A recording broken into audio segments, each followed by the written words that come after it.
Hello everybody, thank you for joining me. Today's the anniversary of the death in 1964 of Rachel Carson.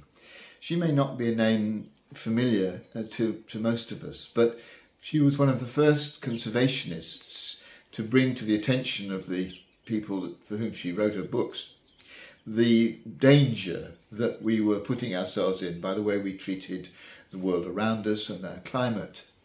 Her particular campaign was against pesticides and their widespread use in American farming, and of course this made her extremely unpopular with an important, powerful lobby in the States.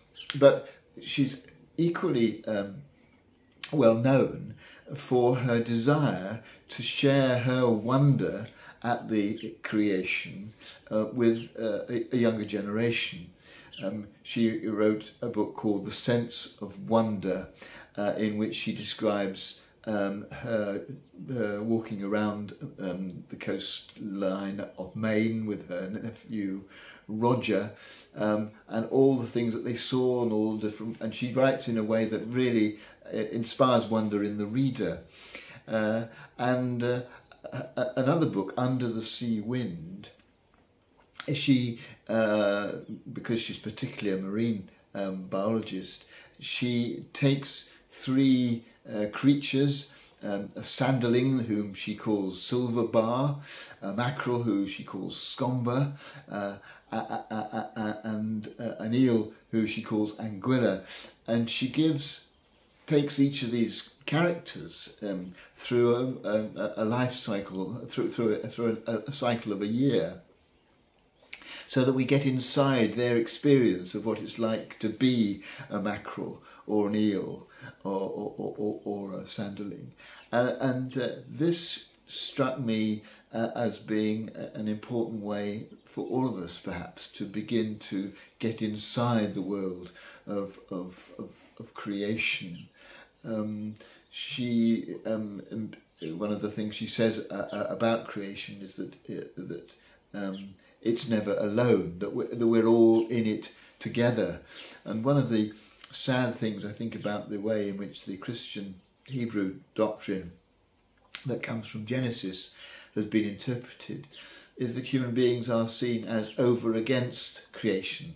We, so it says, were put in charge of creation. So there's a kind of a hierarchy there. We are the important thing, and the creation is what we are responsible for.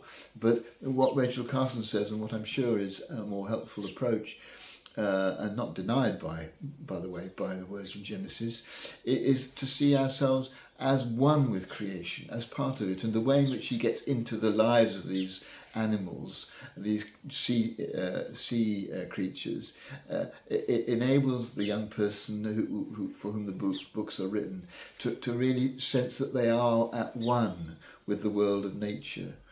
And I think it's often something that we can self-consciously do, perhaps by when we're sitting outside enjoying the nature that we find in our gardens, or when we're out for the day,